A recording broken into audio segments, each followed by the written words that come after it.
লক্ষ্মীপুরের রামগঞ্জ উপজেলার পানিওয়ালা বাজারে স্থানীয়দের সাথে কৌশল বিনিময় ও গণসংযোগ করলেন লক্ষ্মীপুর ১ রামগঞ্জ আসনের ২০১৮ সালের দানের শীষের মনোনীত সংসদ সদস্য পদপ্রার্থী ও ১২ দলীয় জোটের মুখপাত্র শাহাদাত হোসেন সেলিম। আজ শুক্রবার বিকেলে ২ নং নোয়াগাঁ ইউনিয়ন, ৯ নং বোলাকোটি ইউনিয়ন ও ১০ নং বাট্টা ইউনিয়নের কেন্দ্রবিন্দু পানিওয়ালা বাজার কমারোড বাজারের ব্যবসায়ী ও স্থানীয় জনসাধারণের সাথে কৌশল বিনিময়কালে এক আনন্দ ঘন মুহূর্তের সৃষ্টি হয়। গ্রামের খেটে খাওয়া এইসব মানুষের সান্নিধ্যে এসে তিনিও তাদেরকে বুকে জড়িয়ে নেন। এই সময় উপস্থিত ছিলেন রামগঞ্জ পৌর বিএনপি সিনিয়র যুগ্ম আহ্বায়ক তোফায়েল আহমেদ, উপজেলা বিএনপি যুগ্ম আহ্বায়ক তাওহিদ ইসলাম মারুফ ভূঁইয়া, নজরুল ইসলাম পিন্টু, এজিএস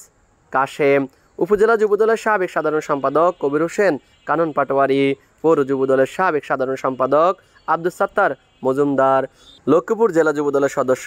আবুল বাশার সতু, মিজানুর রহমান ভূঁইয়া, কাউসার মাল, পৌর স্বেচ্ছাসেবক দলের আহ্বায়ক ফরাদ হোসেন নিশান, উপজেলা স্বেচ্ছাসেবক দলের সিনিয়র যুগ্ম আহ্বায়ক খোরশেদ রাব্বানী, পৌর স্বেচ্ছাসেবক দলের সদস্য সচিব স্বপন চকিয়া, পৌর যুবদলের সাবেক যুগ্ম সাধারণ সম্পাদক আব্দুর রহিম মিলন, যুবদল নেতা শাহাবুদ্দিন সাবু, শেখ পিন্টু, মহসিন মীর,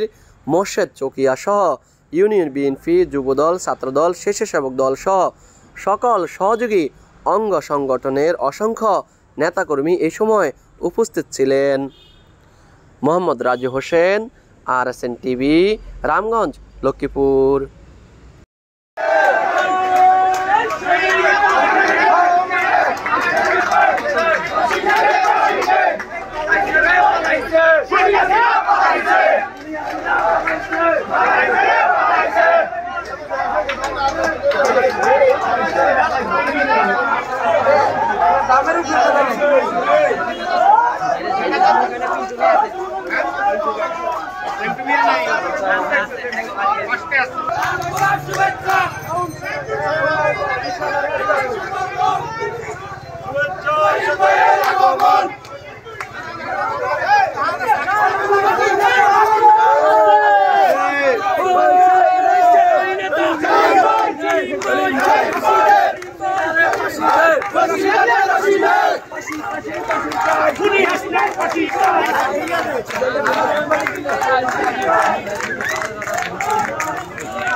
ইনশাআল্লাহ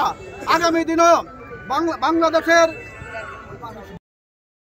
জনাব তারেক রহমানের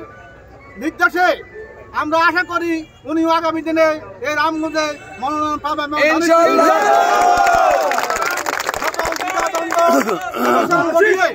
আমরা আগামী দিনে তারেক রহমানের হাতকে শক্তিশালী করার জন্য, বেগম খালেদা জিয়ার হাতকে শক্তিশালী করার জন্য, বিএনপি সরকার গঠন করার জন্য জনাব শাহাদাত হোসেন সেলিম ভাইকে আমরা তারেক রহমানের কাছে উপহার চাইব